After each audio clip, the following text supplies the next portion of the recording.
Good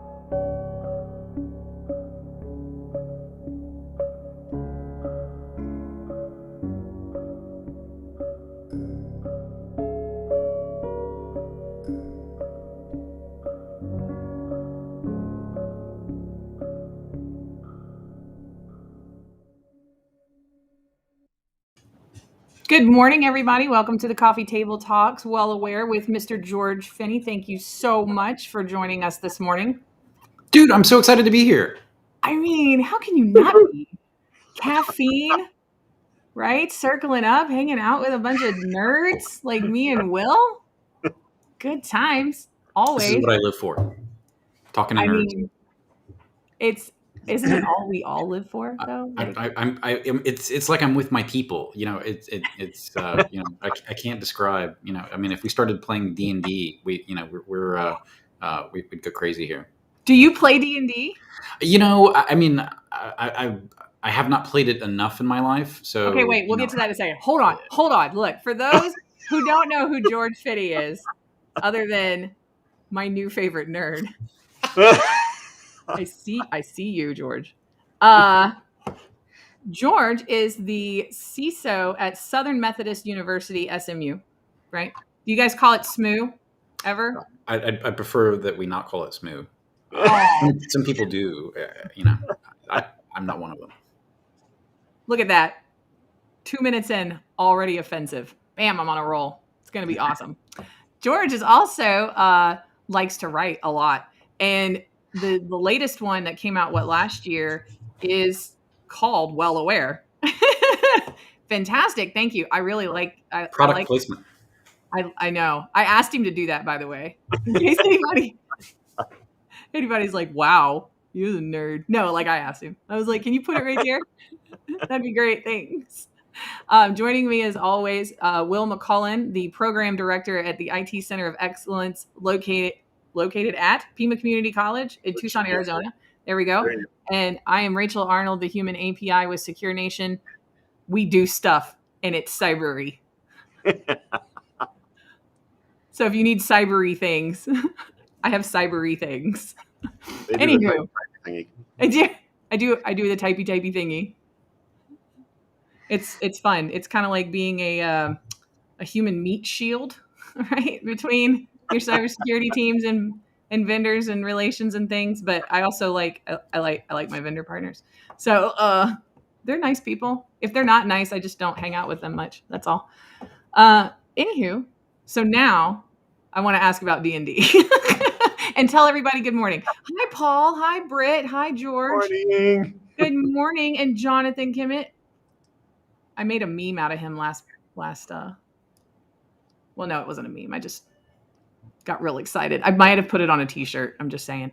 Anywho, yeah. Now I want to ask about D&D. So you used to play D&D a long time ago? I did, and you know, I've played it a couple of times as an adult, and I've realized what my life is missing. And you know, I've lots of friends who are super into tabletop gaming, and you know, part of I think the joy of being an adult is discovering like these new things. Like, you know, people have these crazy cool, like, you know, passion projects that they do. Like things like Pandemic, which, you know, is all too real now, but, you know, it started out as a game, you know, and as a tabletop thing. It was really cool. Or Wingspan. Gosh, I love Wingspan. But yeah, you know, you have to find like the right group of nerds to do D&D, right? You know, the generic nerds, like we can all sit down at a table and play something, you know, fun. I feel like D&D, like you've got to get serious in a way. I don't know. That's just my take. I don't know if it's you got to get serious in a way, or if it's you have to be the kind of nerd that is self-confident enough to be uninhibited amongst your other uninhibited nerds. Interesting. You know, I can't be a DM like that. That's, you know. My husband is the DM for our little group that gets together. We're in a weird place right now where we tried to kick off a new campaign and then it just kind of fizzled very quickly, and it's not that the group isn't great. The group is fantastic. What happens is, how do you get 5 adults with kids and jobs and Scheduling. Yes, that's exactly. Okay, now I've got a point of confusion here. You're in higher education and you have free time? No, he said he used to play. Oh yeah. Okay. Yeah. We're reminiscing, Will. I mean, I did bring my chessboard to the office so I could play like chess over lunch occasionally. And Was that the Star Trek tri-level? well, so no, it is a Star Trek chessboard from the Franklin Mint. So it's super cool, except that like, so the rooks are like, the ships, or, the different characters. And, like I thought it was cool. And then everybody was like, wait, what was the knight again? Is that Uhura? I don't know. Like, I'm so anyway. So we ended up playing this game called Laser Chess, which is similar to chess, but you have like a turret with a laser beam and like all the pieces have mirrors on them. It is so rad. I'm so down for this. But again, when are you going to play it except like randomly over lunch with your colleagues? And kids get in the way of us having so much fun. It's a shame. They really do. They're like, Mom, let's play Barbies. I'm like, no. George said something about lasers and chess. Let's do that. So bad. No, I'm just kidding. That's awesome. So we should probably talk about your book a little. Just what did you think? Is anybody else curious? I'm curious. So part of this is there are 9 let's do it right. 9 habits of cybersecurity, right? That's what you're focusing on anyway. Totally. So I'm shamelessly stealing Stephen Covey's 7 Habits idea, but it's even better because there are 9 of them. Yes. And so I started off with this observation that I heard randomly at like a security awareness conference, and it was, did you know that 40 to 50% of all human behavior is based in habits? And I was like, wait, what? So when we're thinking about helping people be more cyber secure, we're not focusing on how to do it. We're focusing on what to do, right? Here's the red flags in a phishing email, or here's how 2-factor auth works. And instead, if the employees, your family members, or whoever, your grandma, they have to go out and do the hard part. Right, which is to figure out how to take that advice that you're giving, don't do this or do that other thing, and incorporate it into their lives. Which, okay, it doesn't sound that hard, but really, oh my gosh, like just like scheduling, a game night with your friends is really hard to do. Finding time to figure out your password vault situation and getting all of your passwords into it. Is not trivial, right? Overcoming that initial barrier to entry there is a challenge, and I think we need to make security easy. And the way that we make security easy is by making it a habit. So I took all of the advice and tips, tricks we give to people. I have this spreadsheet where I keep track of where I come across new ones, and I started to categorize them, right? And I was inspired by the kill chain to see if like I could kind of line them up in a similar kind of fashion for defenders to be able to respond to each stage in the kill chain. And as it turns out, I couldn't line them up exactly with, the 7 steps of the kill chain. And if I did, right, again, I would have come across like, Stephen Covey, like 7 habits for cybersecurity, lawsuit waiting to happen. So I worked with folks. I did lots of interviews for the book, hundreds of security leaders and business leaders.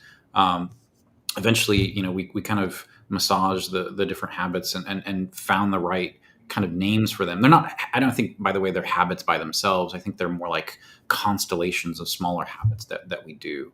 But you can read the book if you want me to want to find out what all of the habits are.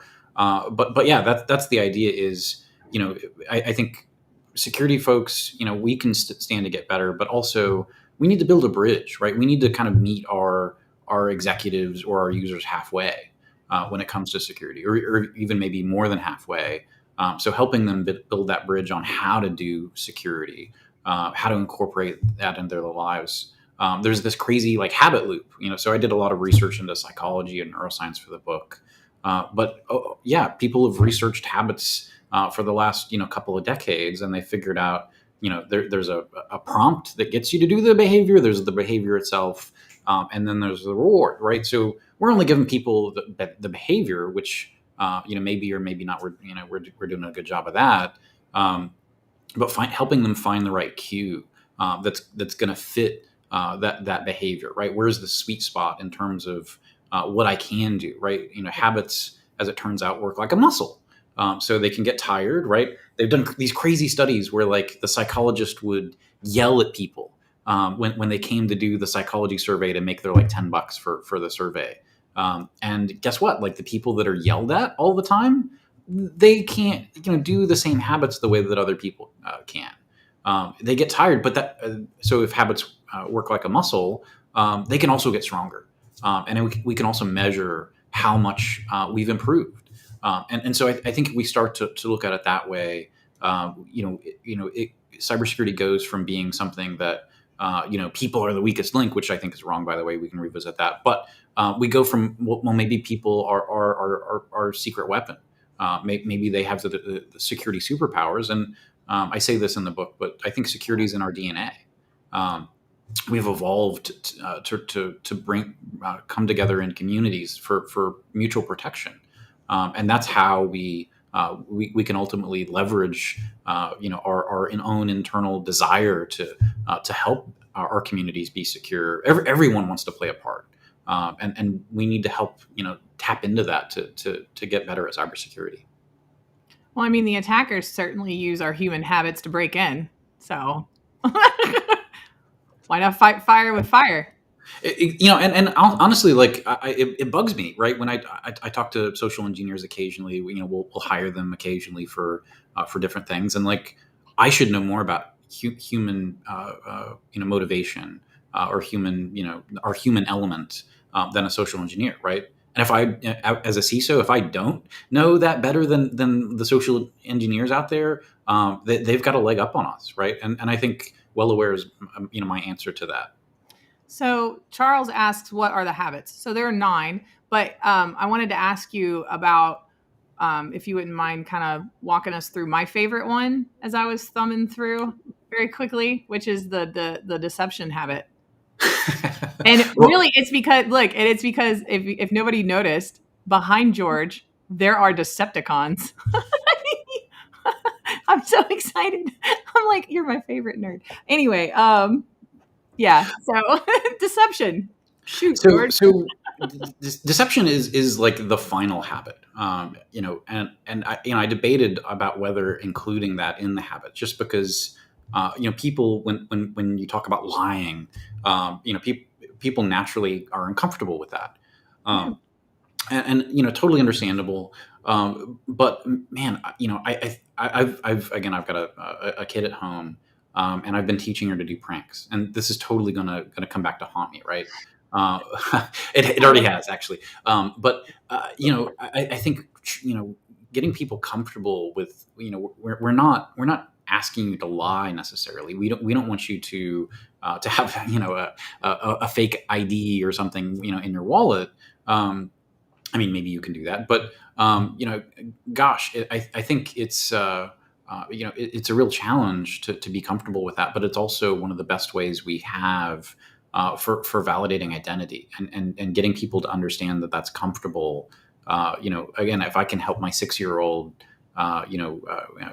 understand, yeah, you don't need to give your real name when you go to Starbucks, right? Because they're going to yell your name out in the middle of a room, and that's kind of awkward. So, man, now when we go through a drive-through where they ask, right, she'll be like, "Dad, give them a fake name," and it has to be like a different fake name every time. Awesome. And and again, like going back to the habit loop, right? There's the prompt, there, okay, going through the drive-through. There's the behavior itself, and then there's the reward. Rewards will work differently for different people, but maybe it's the bonding time with dad. Maybe it's, you get that, fix from the fresh French fries, whatever it is. You can find the reward that fits you and your personality, your experience, and help reinforce that. So the next time you hit that prompt or behavior, your brain's already primed to do the behavior because it wants that dopamine fix from the reward, whatever the reward is. But yeah, deception is really cool, and I'm a huge fan of deception technologies. Right, I think everyone needs to be running the modern honeypots, honey tokens, honey accounts, whatever, because it's easy, it's really inexpensive, and there's this myth out there that it's going to attract the attention of bad guys, but there's literally no data to support it. And actually, I found a paper recently by the NSA where they studied deception and advertising the fact that you're doing it. And we do this in our homes all the time, right? We see the home alarm signs up in people's yards. Half the time, they don't even have a contract to monitor it, or they're not setting it every night. But we know from police reports that the bad guys spend significantly less time in your house, just because you have that sign out, right? And so with deception, what the NSA did is they showed, they advertised to some pen testers to go pen test this fake network, and when they said that they had deception technologies, the same thing happened, right? The bad guys spent less time in it. When things didn't work right, they were questioning their own tools. When they found a vulnerable device, they started questioning the device, like, oh, this is the honeypot, right? I should avoid this because it's too easy, right? Right.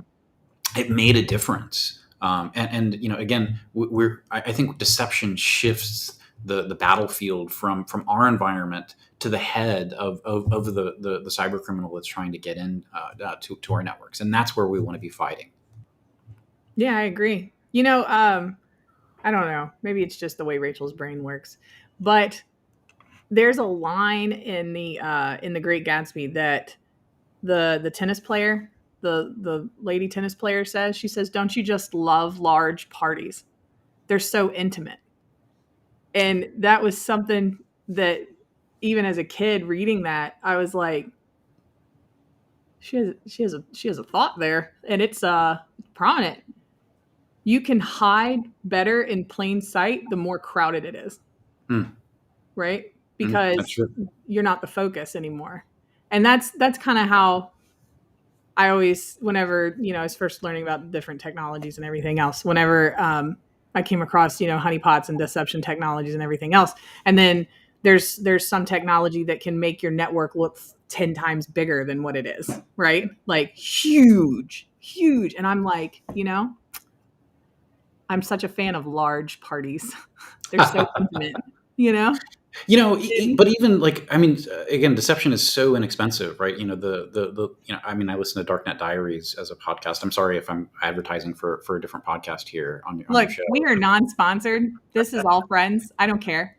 But right, I keep hearing ads for like the Thinkst deception little devices you can put in your network. They're extraordinarily inexpensive. Yeah. But yeah, there's no reason to just throw it out there. And I think the other thing that I love about deception is a lot of students and I know, Will, you'll appreciate this, right? A lot of students that are coming in to study cybersecurity, they're defaulting towards the red teaming side of the house, right? Because that's the sexy side. Right. I'm going to go be a pen tester. It's a cool job, right? Where they're the rock stars of security in a way. But I think one of the reasons they're gravitating towards that is a lot of the tools out there around red teaming are free, right? Kali, they can just download and mess around with and have their home network. I think, when I think about deception, right, it's hard to get people excited about the blue teaming side of the house. I think honeypots, deception-based technologies, are a way to get them there, because they have to kind of think about defense in a creative way, instead of just having to do the rote work. Well, here at PIMA, what we've been noticing very quickly here, as we have a student-run data center, that a lot of those do come in, like you said, wanting to do red team until they actually get their hands on the equipment, until they're actually trying to support and defend that. And a lot of that mindset starts to change, especially when they get confronted with the whole concept of red team is blue team, because what you're selling, what you're preparing is the report. And if you don't have a good understanding of what's behind the infrastructure, it's very difficult for you to be really good at producing those reports that the companies can use to help solve their network problems and that kind of stuff. But I love your thought on the deception there, that having an obvious honeypot might serve the same purpose of having a little alarm sign out on your lawn. That's an interesting thought. And I want to revisit something I said earlier. Bert in the chat said CISOs can't be versed in social engineering. I totally agree. Go hire the experts on that. I think my point was more, as CISOs, I think one of our first jobs is educators, right? We have to know how our users perceive us, technology and security.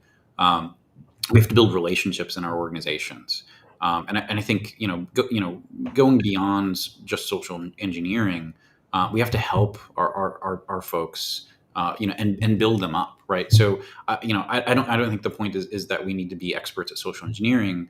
I think we need to be experts at human, learning, and human development, and also still.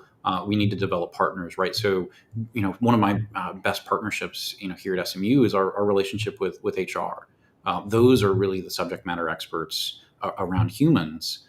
It's even in their title, right? I think having those partnerships and those relationships to inform your experience of relationships and building communities. I think that really goes a long way. So, I think, again, CISOs, need to have the big picture, but all of us need to understand that we're in security, we're supporting the business, and the business is about, helping support the people in the business do their jobs really well.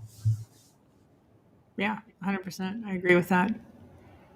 It is. And how fun that you actually go hang out with HR. You guys don't take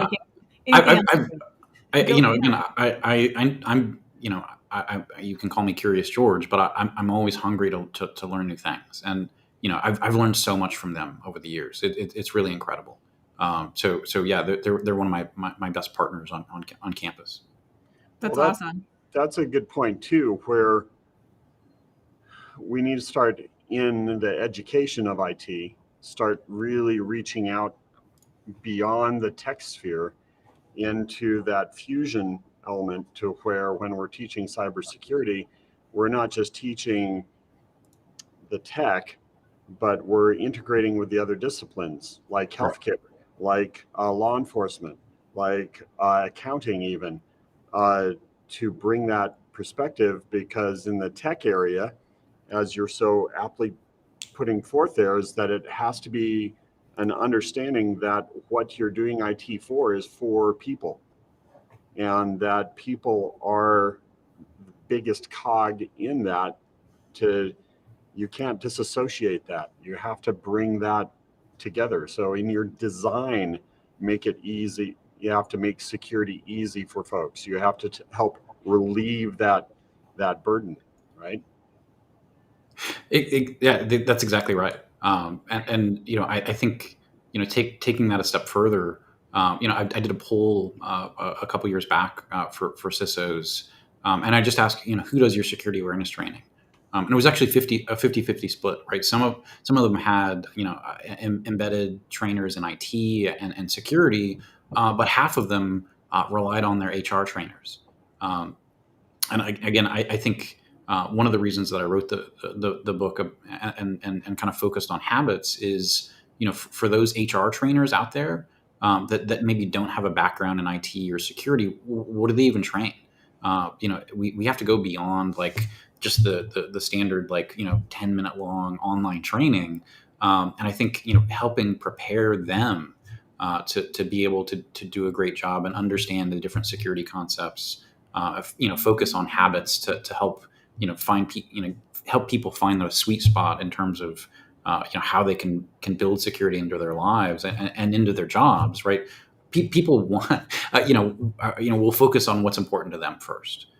What's important to people is always themselves, their families, their careers. And so the subtitle for Well Aware is Master the 9 Cybersecurity Habits to Protect Your Future. And whether or not you're going to, we've seen CEOs are going to be fired over cybersecurity, right? If you're aspiring to be a CEO one day, or a small business owner, or a VP, or a CFO, or general counsel, whatever it is, I think the future is pretty clear, right? 5 or 10 years from now, you're going to have to understand cybersecurity to get those jobs, and have something on your resume that shows you understand security. Okay, so let's start now. And again, let's meet them halfway. But I think more and more people will want to partner with us because it's integral to their futures. And man, I think security is more important than ever before. And people want to know about it more than ever. So we've got to reach out and build that bridge. Yeah, maybe your next book can be habits for the folks that are doing the tech, right? Habits on producing, using those same habits and picking up that mentality to solve the sloppy IT, right? You have what exposed out there, whatever gave you that idea, right? But then also to maybe help them to develop habits to support the habits that you're graciously building up in users, right? If we made it easier for people to do those habits, like Jonathan put here, sometimes the trainers need to be trained on how the business functions, right? It is a two-way street. Yeah, totally true. Awesome. Yay. So, someone asked what the 9 habits are. So I'll tell you. So get your pens down. Wait. But you have to go buy the book first. All right, that's it. Like, you got to go. Okay. Amazon, right? You don't want to give it all away, George. Let me help you, man. Look. You got to tease them. On LinkedIn. You got to tease them just a little bit. No, it's fine. If you want to give it all away, go ahead. I've got a website for the book.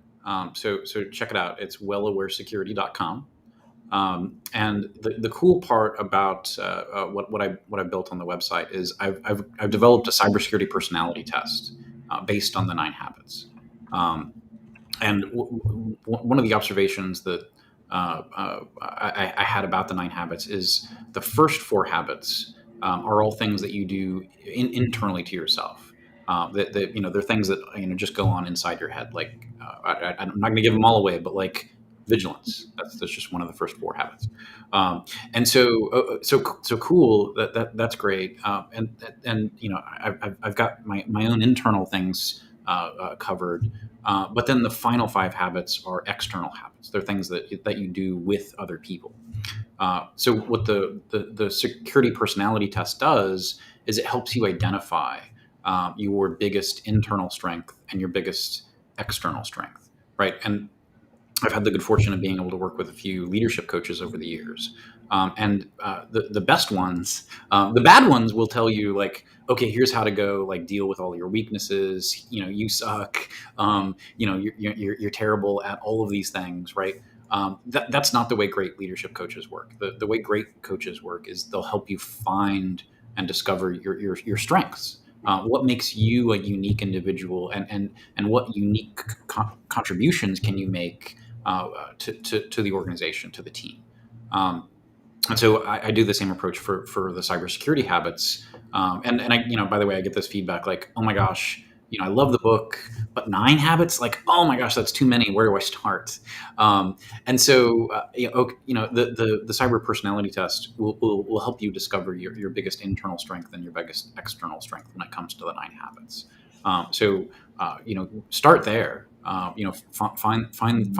Find your internal strengths, where your values lie.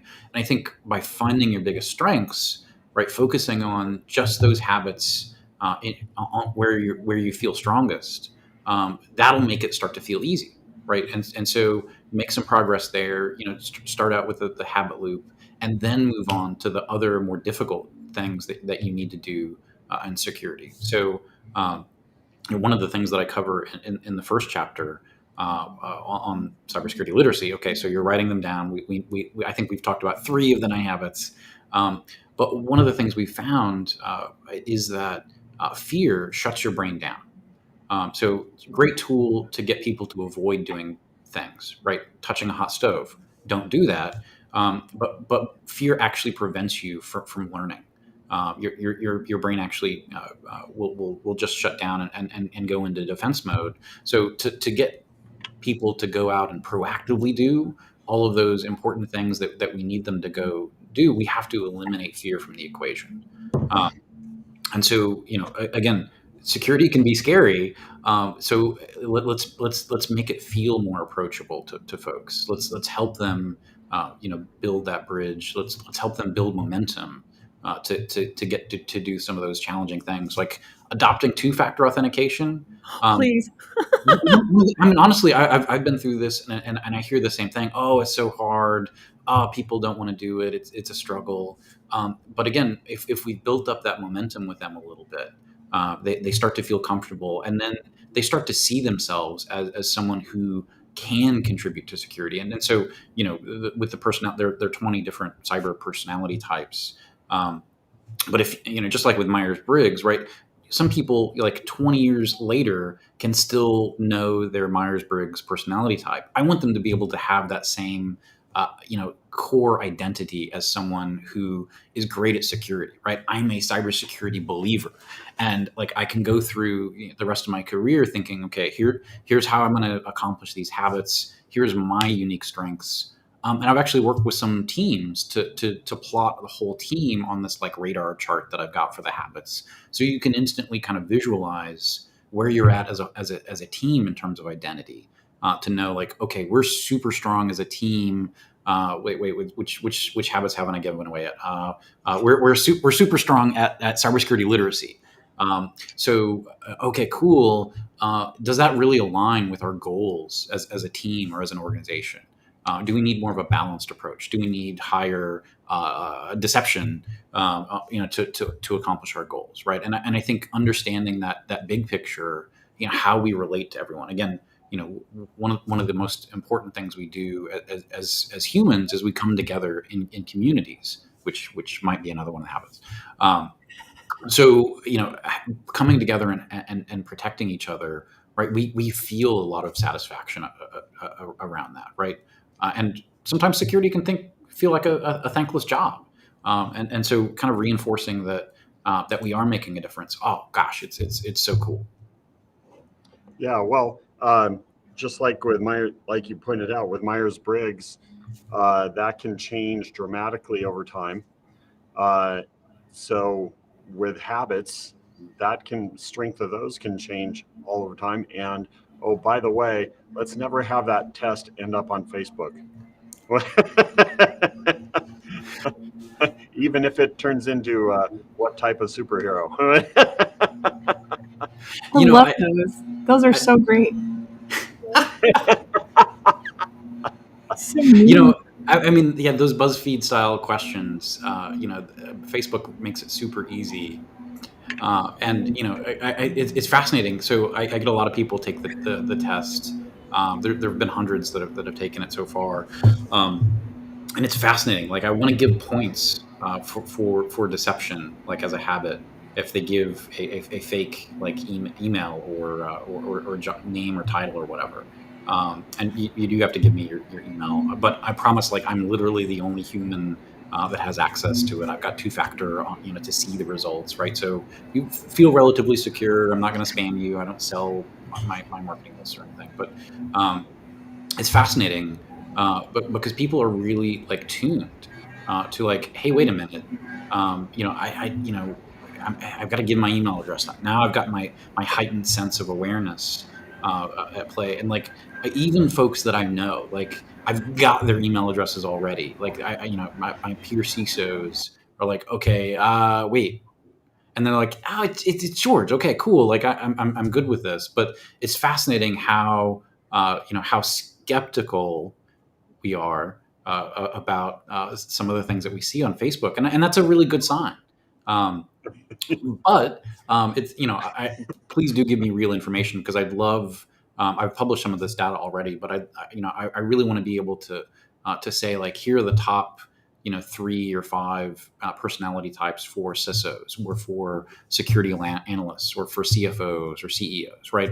And I think knowing those things, right, helps us orient ourselves. And I'd love to be able to use the data at some point for new people coming into security to say, like, okay, well, here are my strengths, right? Where could that lead me? Where could that be a great fit for me as a human to align my values with the role that we're playing in different organizations? Because I worry that, like, we desperately need to get millions of new people into cybersecurity, but we also need to keep them there, right? And I think there's a lot of concern about burnout in security as a career. So let's train them up, but let's make sure they're in the right positions, and they feel like their values align with what they're being asked to do.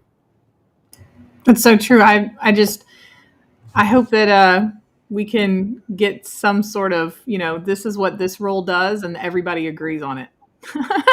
Because do you know how many teams I talk to where they're like, I'm like, so cool. So you got like some security analysts, right? Like, how many of those you got? And they're like, oh, we all do that. I'm like, that's good. That's actually good. I mean, that's good. That's great. Your whole IT team is also focused on cybersecurity and all wears these different hats, right? That's awesome.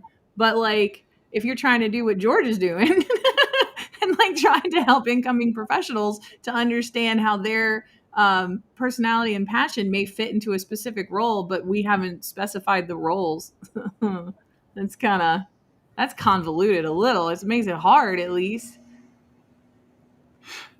It's true. I mean, I think a lot about small businesses, right? And again, if you don't have any IT people, what do you do? If you have, if you're the one IT guy or girl at an organization, right? And you have to do everything. How do we prepare you to fight those battles, right? Maybe the business isn't big enough to be able to afford all of the cool things that like a huge global bank can do, but they've still got to fight the same battles. That they're still being targeted by the same adversaries. So how do we set them up for success, right? We know that 50% of businesses in the United States are small businesses. How do we prepare them to face those challenges? Oh my gosh, there's so much work that needs to be done. The only way to be successful is to be more inclusive and help one another out more, again through things like ISACs or ISAOs or sharing info. And that's one of the struggles that I had writing the book is, I interviewed hundreds of people for this book, and a lot of them couldn't go on record, right? They had NDAs in place. They couldn't talk about the really amazing things that they've done. Some of the PR departments, and rightly so, were concerned about painting a target on their backs. So how do we share our stories? Because that's how we learn. That's how we grow. But in security, we keep everything secret, and we can't talk about it. Like there's this. It's not fun like that. I've been I was in a conversation the other day where I was trying to relate to somebody else's story with my own story, and it became this horribly disjointed storytelling that I was trying to do, because I was like, processing in my brain at the same time. All right, don't say the names. Okay, wait, but don't describe the network too much. Okay, but wait, don't talk about when it happened. And then you get really vague. You get so vague. You get so vague the message is lost. I'm guilty of that too, right? I mean, I certainly don't want to tell a story to, and I think Rachel, you're one of the good guys, but I've had vendors, we share information with them, and then I'll get a call from the CISO down the road here in Dallas. Like I know everybody in Dallas, and if, by the way, if you don't know me and you're in Dallas, like call George, go hang out, go see him. But honestly, like, I'll get a call from another CISO and they're like, "Hey, I heard you're using this product and you're really happy with it." I'm like, I literally yesterday said I would not hire them again as a company. And when our contract is up, you're done. Like, and you just said like, oh, SMU is using it. Like, you're using our name for marketing in a way that both, I think is a potential vulnerability and also is an outright like fabrication. It is. So, what I think is funny is they think that y'all don't talk to each other. Like, they're banking on it. They're banking on the fact that you all are just going to be, in your bubble and you're not going to share with your neighbors. They just don't share with you, vendors. Okay, that's all. They feel very weird about sharing with you. But no, they talk to each other. Like, I'm gonna tell you a secret. There's more than one out there. Roundtables full of CISOs that are taking your quotes and comparing. Well, not only that, we've got major boards that are freely discussing information back and forth. They're out there. I'm just saying, whatever it is that you say to security team A way over here about security team B way over there, I want you from now on to pretend like security team B is also in the room, because they are. Okay. They talk to each other. I don't want to necessarily hate on vendors too much, because I started out my career that way, right? And I was very anti, like, talking to folks. And I think we do, we do learn a lot from our trusted partners. Oh yeah, no, 100%. Research, white papers, all of it, and stuff like that. I just want to make sure, because there are some. Look, I saw some on the invite roster list over here that are new salespeople. Okay, you think I don't look down my list? All right, I got that marketing guy that came in a couple weeks ago. All right, I'm watching y'all. It's true though. I mean, I think if you're in the security sales space and you're using social engineering techniques to get your foot in the door, right? I totally understand. You've got quotas and whatnot, but what you're showing me is that I don't know you, so I'm assuming you're a hacker of some kind, and I'm not going to deal with you. And I think there are better ways to establish relationships and to build trust, like what you're doing here on this podcast, right? Rachel maybe is a real human being. She could be an AI. It's not clear at this point. But right, I mean, I think building relationships and connecting people and helping people, right? That's hopefully why you got into to sales. And it is actually. I was sold on the idea of it. Whenever my boss, John Davis, sat me down, I was in chemical sales and doing it and loved doing that part. I wasn't so fond about the working on commercial sized dishwashers thing. I'm going to tell you right now, back of house in some of your favorite restaurants during, rush is real nasty. Okay. And I had to lay in that. I'm just saying. All right. When the motor shot on the dishwasher and they're all freaking out, I did that. It was not. But anywho, when John Davis, like William Redmond, what? Yes, that was. So when John Davis sat me down, whenever I was looking for a change, he was like, this is what we do. And we're very transparent about it. And we actually help them. And this is why we help them differently than other people try to help them. And I was like, sold. I will do this all day long. I love this. This is awesome. Yes. Okay. Right. Yeah. But then whenever you can offer, over 400 tools, what do you do? You don't go out like the traditional sales and marketing folks and you're like, look at my shiny widget blinky button thing. Right. Because I'm like, I can't do that 400 times. So I'm just hanging out, waiting. If you need me, Think of me, tap on me. Well, to lend some support to a post that you just put out recently on for sales folks to be genuine, right?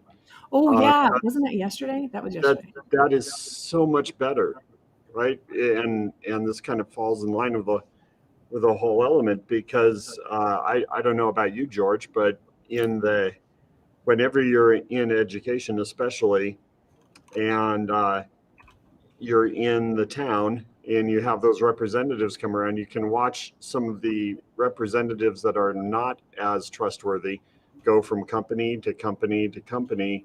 And, you'll see those same representatives come around and you're going, oh no.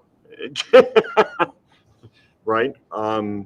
Being truthful, being honest, being sincere is huge. And well, what's funny about this is I started doing something kind of on the side.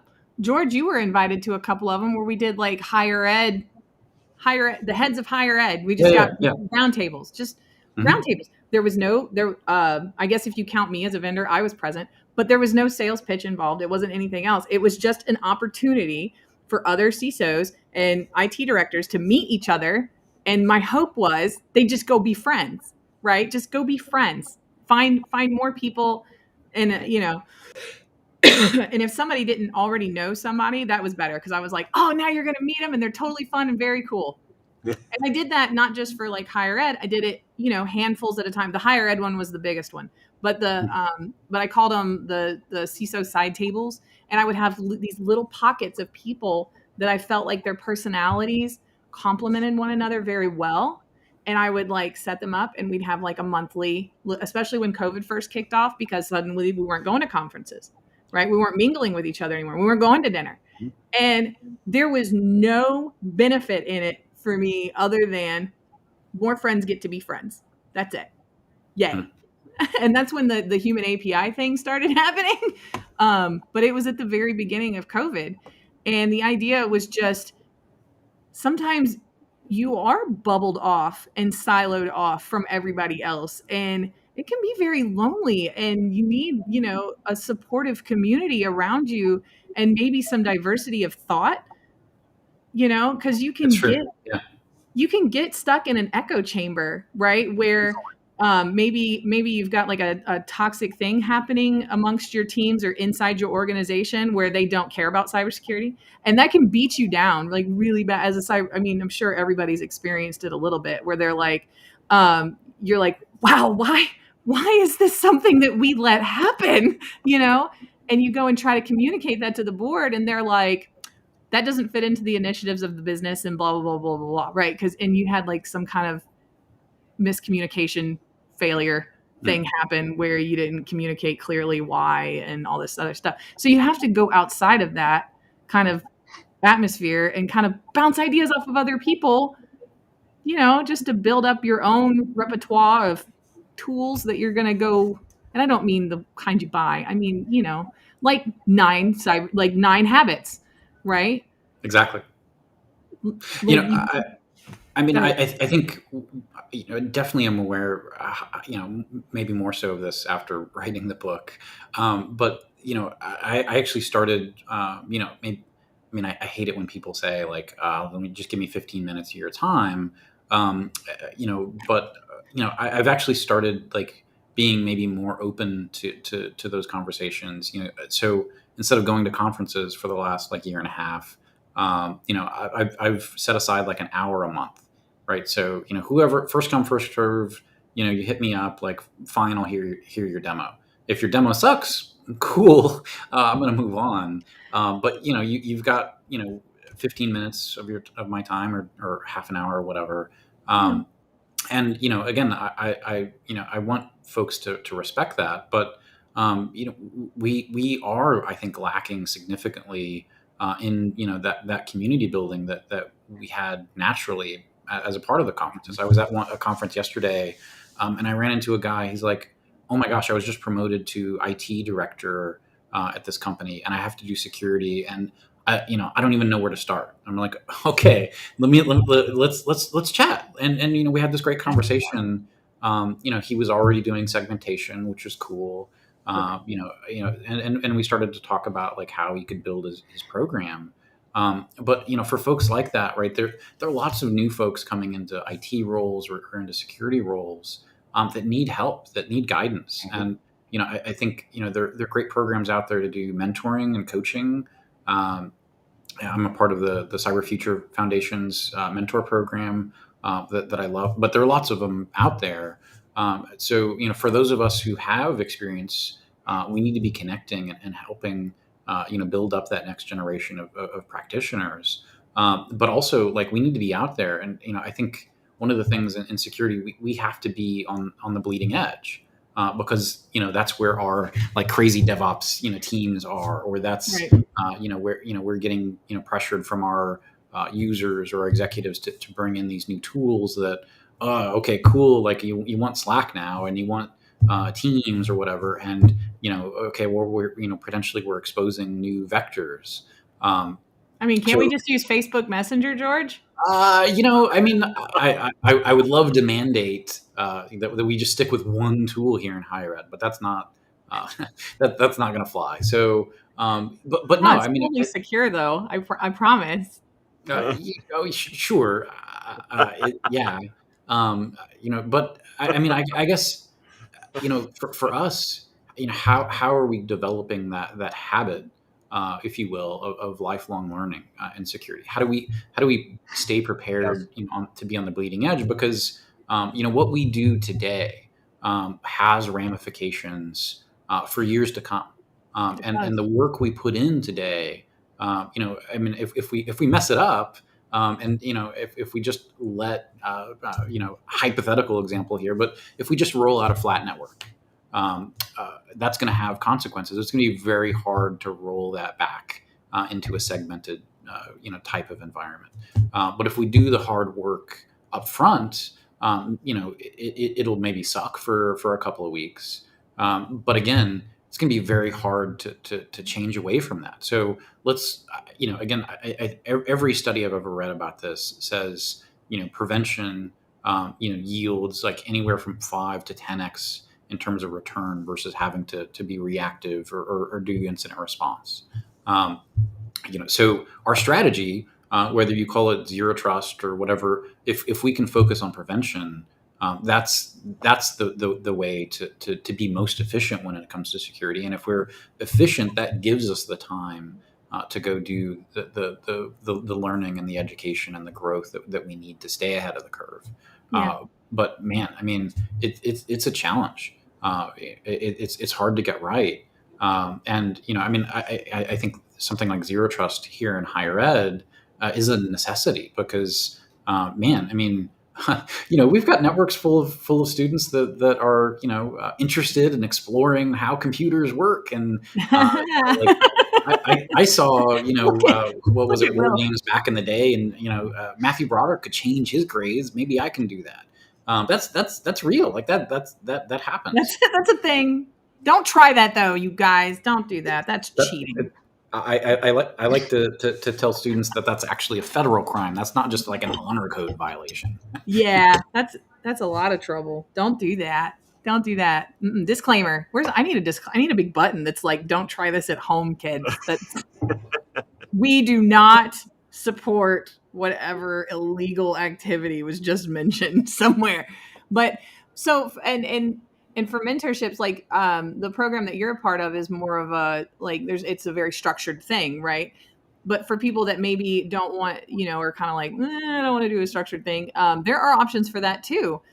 Some places, like our guest next week is Jack Kaiser. He's the the gentleman that met us at GERCon and won a GERCon black badge, right? And then we were like, woohoo! And then him and I were chatting to the side later, and he was like, so what does this mean? And I was like, you know what? That's a good question right there. And for Hmm. those that are more savvy than me and Jack about going to conferences and what different conferences black badges mean, it means that some of the conferences are friends with each other, and they're like, if you've got my friend's black badge, then guess what? You get all the black badge rights at my conference too. And it's to promote this idea of, you know, go to different conferences, find more community, meet more people, do all the things. So anyway, he'll be on next week. It'll be really fun and cool. He's like conference habitual volunteer. Right? He's the goon for all the things, which, George is talking about mentoring, and Will's sitting down there in a whole center, just like, basically in honoree of mentors. Here, come find the people and they want to help you. Jack has done that for himself by volunteering at conferences. My CEO actually volunteered at a conference in Houston this week. And I can't wait to find out how that went for him. He went to GERCON too, and Josh and I volunteered for it. There are so many ways that you can help a little bit for whatever your bandwidth is. You don't have to be committed to like a huge program or anything like that. George is awesome though, right? If you want to know where all the helpful people are in cybersecurity, look at all these names scrolling by. Oh wait, past George. Look past George. All those names right there. Those are some super helpful people. Okay, like they don't just show up because I don't talk to them. Like I talk to a lot of these people. And they're super swell. And anytime I have a question, no matter how lame it is, they come help me. There are Discord channels. Will's student group, the PCC super users, you can go hang out in there and lurk. And when somebody asks a question that you're like, I know the answer, right? You're mentoring. That's how easy it is. It doesn't have to be huge. I think that's awesome. If you can't tell, George, about how just excited and overcaffeinated I got in conversation, that you do that and you're wanting to contribute back. So guys, go check out the book, go buy it. George has also penned some other publications that you should check out. One's got a magic wand, and I was like, okay, I need to go check that one. Because it's a sales and marketing thing that we're like, poke, you don't have a magic wand. Anyway, you should do that. So we are coming to a close here. Time flies when you're having fun with good friends. And I ran out of coffee too. This is a problem. Look, I gotta go fix this. It's bad. So I'm gonna pass some any closing statements to you, Will, and then we'll let George take us out.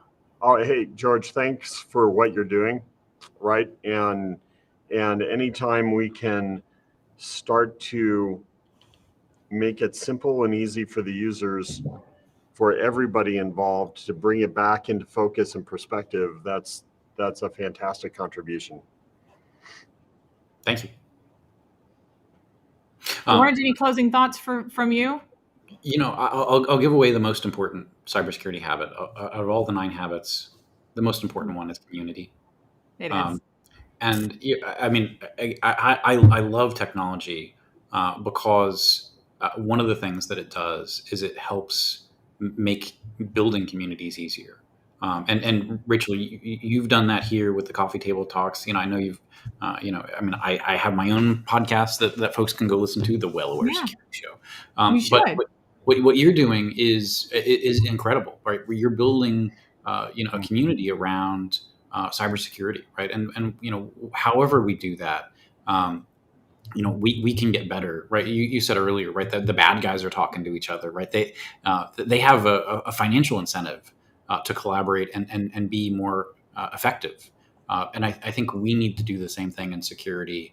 And it's hard in a way because these communities are kind of invisible. They're digital, and it's hard to figure out, like, okay, where's the right fit for me? But you said showing up, and man, that's I think the first step in community, right? You've got to show up and participate and engage. So yeah, find ways to do that. If that's with me and the 9 habits, cool. If that's through the other groups you're already a part of, keep doing that even more. Yeah, and it doesn't matter. You can be incoming, you can be mid-level, you could be some beard to the ground sage cybersecurity, whatever. I don't care. If you don't know where to start, just being a part of the community that you are already a part of, just so in case you weren't aware. See, it's Well Aware, in case you weren't aware. See what I did there? Full circle. Right just on. go. Don't be scared. Jump in. Just jump in. Don't even think about it. Don't second guess it. Don't Don't pause and go, what will they think of me? We don't care. We love you already because we're all weird. Okay, that's why we're in cybersecurity. Just so you know, there's not a lot of people. 3 steps and hit it hard like a diving board. We're so strange, okay? All of us, and unique and beautiful, and that's what you need to be successful in the industry, is to just bring new thoughts to the table, right? Because we all need it. It's a thing. So go meet somebody in cybersecurity today. One person, one new person, and I don't care what level they're at. I don't care. If you want to go poke Kevin Mitnick and see if he says hi, that's fine too. I don't care. Let me know how it goes. I tried. I sent him a copy of my book. I don't think he's read it, but probably nothing personal. Not. I'm just saying, he looks like he's real tired of our shit. Okay, or I said there it went. I got the one curse word. Yes, bam. Anyway, we'll see you guys next week. Thank you so much in the chat. We've got I see you. I see you, Old Rogue 13. That's somebody from my Discord, one of my Discord groups. It's fun. Yeah, that's and Bert and Paul and Jonathan for always. Man, I love Jonathan and John True. Look, I got some new people too that I haven't seen before. You guys come back next week. Come hang out with me and Will and Jack Kaiser. And thank you so much, George Finney. Thank you for coming and hanging out, and thank you for what you do. In case this morning, by the way, those Decepticon paintings behind George, he painted those. That's his art. Do you see his art? It is amazing. All right. Not just his cybersecurity art, but like his Decepticon art. Oh, hang on. It's not just Decepticons. Let me share my latest one here. It's my smiling Cylon. Or Cylon. Oh my gosh. So it is spray paint pop art robots. You got it. So for anybody that is a regular listener here to the show and kind of follows some of the shenanigans that I get up to, while at GERCON, we did an art auction for the Innocent Lives Foundation, and it went so well. So well. I was so like, just my heart full. Anyhow, we're going to do it again next year. So like, we've got a whole year to figure it out. And I saw George was like, I just have so much and I create so much of it. And I just, so much. And I was like, well, I have an idea. Would you like to donate a couple of pieces of your fabulous, I would bid on this a lot. Like I might start saving now. This is going to happen. Yeah. Like this is going to be hanging in my living room. My original spray paint pop art robot by George Finney. Okay. That's so weird. I can't even, that doesn't even compute. Like, who would ever want like an original piece of George Finney? Like, I do. Look at it. I don't care. Look at what you made. This is the same fangirl thing that happens for me when I see anything that I automatically identify as Eddie Mize. I'm like, look at your brain and it's pretty. And you put it on a canvas. Wow. I'm weird. I'm so weird, you guys. Okay. Anyway, so next year you will be able to bid on some pieces because George is like, I would love to help do that. And I've already pinged Shane about George. So Shane, if you're still in the chat, that's the artwork I was talking about. Right there. Look, it's like I'm poking him right in his shoulder. That's so weird. I would not poke Megatron. That seems like a bad idea. It does, but I'm doing it anyway. Anywho, we'll see y'all next week. Love you guys so much. Thanks again, George. Thanks, Will. Thank you guys. Cheerio.